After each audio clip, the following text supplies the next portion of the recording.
અલવડ જિલ્લાના દાદર અને કેરવાડા ગામોમાં વિકસિત કૃષિ સંકલ્પ અભિયાન અંતર્ગત જાગૃતિ કાર્યક્રમો યોજાયા। કેન્દ્ર સરકાર દ્વારા શરૂ કરાયેલા વિકસિત કૃષિ સંકલ્પ અભિયાન અંતર્ગત રાજસ્થાનના અલવડ જિલ્લાના માલાખેડા વિસ્તારમાં આવેલા દાદર અને કેરવાડા ગ્રામ પંચાયતોમાં જાગૃતિ કાર્યક્રમનું આયોજન કરવામાં આવ્યું હતું। આ કાર્યક્રમનો મુખ્ય હેતુ ગ્રામીણ વિસ્તારોના ખેડૂતોને કેન્દ્ર સરકારની વિવિધ કૃષિ અને કલ્યાણકારી યોજનાઓ વિશે માહિતગાર કરવો અને તેમને આ યોજનાઓનો લાભ મેળવવા પ્રોત્સાહિત કરવો હતો।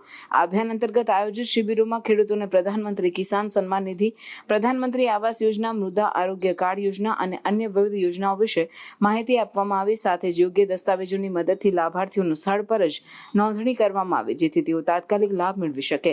શિબિરો દરમિયાન કૃષિ વિભાગ દ્વારા ડ્રોન ટેકનોલોજીનો ઉપયોગ કરીને નાનો યુરિયા છંટકાવનું પ્રદર્શન પણ કરવામાં આવ્યું, જેનાથી ખેડૂતોને આધુનિક ખેતી પદ્ધતિઓ વિશે પ્રેરણા મળી। આ ઉપરાંત આરોગ્ય વિભાગ દ્વારા આયુષ્માન કાર્ડ વિતરણ અને અન્ય વિભાગો દ્વારા વિવિધ યોજનાઓના લાભાર્થીઓનો પ્રમાણપત્રો આપવામાં આવ્યા। આ કાર્યક્રમોમાં સ્થાનિક અધિકારીઓ અને જનપ્રતિનિધિઓની હાજરી રહી, જેમણે ગ્રામજનોને વિકસિત ભારતના સંકલ્પ સાથે જોડાવા માટે પ્રેરિત કર્યા।